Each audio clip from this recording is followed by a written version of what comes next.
Hi, my name is Claire Bonin, and welcome to the workshop on the Ipevo document camera. In this tutorial, there are a compilation of videos explaining how to use the Ipevo document camera. This life-changing piece of technology was an HRSB rollout to grades 5 and 6 teachers.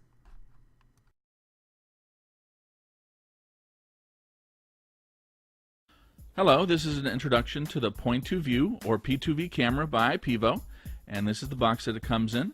As you can see, the features and specifications are on the back. Minimum of inks with this packaging, so very eco-friendly.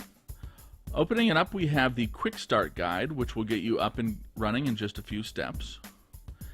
And we also have the CD-ROM, which contains the full user manual and software to take snapshots and other functions. We'll go ahead and take out the camera now. This is the P2V itself. It has a 2 megapixel lens, which is very good. And we'll go ahead and show the features. On top here, this green button is for taking snapshots, one-touch snapshots. In the middle, you have an autofocus feature, which is also very handy. And at the end, there's an autofocus switch. There are a couple of ways to use the camera. First, you can hold it like a pen. It's designed like a writing instrument with an ergonomic grip, and you can literally point to view at anything you like. Your second option is the universal monitor clip, and you just simply mount the camera to this point here. And you can use the clip to grab onto any standard laptop screen or monitor for a traditional video chat perspective. And your third option is this unique stand. It has multiple joints, and you can position the stand in a variety of directions anywhere you like. It also has a solid weighted base. So what we'll do is easily mount the P2V to the stand. And as you can see, you have an awful lot of options as far as exactly how you'd like the stand to be positioned and what your video perspective will be. So simply install the software, plug in the camera to any standard USB port, and it's PC or Mac compatible, either one, and you have a great web camera.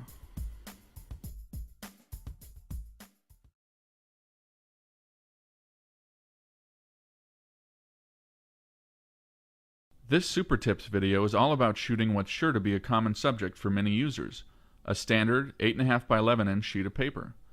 There are a few things you can do to make this easy. First, you need to realize that the point of view on its stand is not quite high enough to completely capture an entire sheet of paper. It needs a little help, something like a 5 or 6 inch boost up from the table. There are many things around the classroom or office to help. Books work great, for example.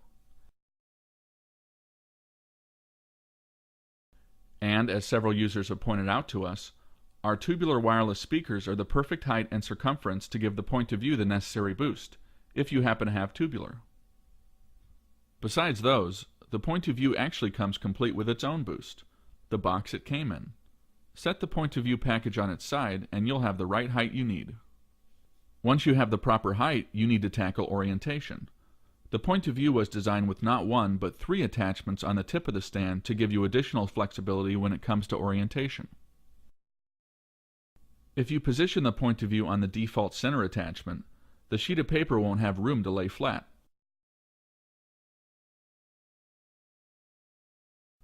Position the point of view on a side attachment, not the center. This gives you the ability to place the stand at the side rather than the bottom of the piece of paper. This position will be much easier to capture the sheet from. One last tip. Say you need to capture a detail from the paper, such as a particular passage, chart, or picture. Remember that you have 2 ways to get a closer look. You can physically reposition the point of view,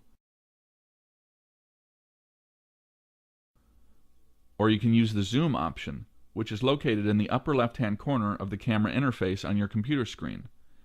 Anywhere from 1 time to 3 times zoom is possible.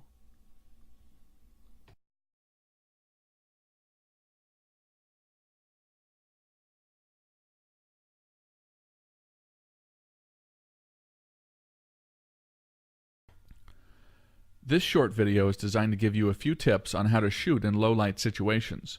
These include a room that's been darkened to maximize visibility of the projector screen, as well as situations in which you're shooting LCD screens that are their own light source. In the case of an LCD screen, such as the iPad, the star of your show is the screen itself, so any additional lighting may or may not be helpful. You'll find that the point of view is excellent at adjusting its own exposure to find the best brightness level for your image. By clicking on the Settings icon and then Brightness and Wallpaper, you can adjust iPad's brightness level. As you can see, adjusting it down or up causes the point of view to adjust exposure on the fly, and the image looks about the same. In any case, try to fill up as much of the screen as possible for optimum image quality. Next, let's tackle three-dimensional objects and text. While the point of view is good at guessing at the right amount of exposure for your subject, it can't make something from nothing. In a darkened room, consider using a separate, portable, directional light source. An ideal source is a pharmacy lamp with multiple joints, just like the camera stand itself. Your goal is bright, even coverage. And as with the LCD screen, a little brightness goes a long way. Use low wattage bulbs, such as 40 watt or 60 watt incandescent light bulbs, and place your light source high above the object or text to minimize shadows. As you can see, placing the light source at the side presents an unacceptable shadow effect. Place it high to provide even coverage.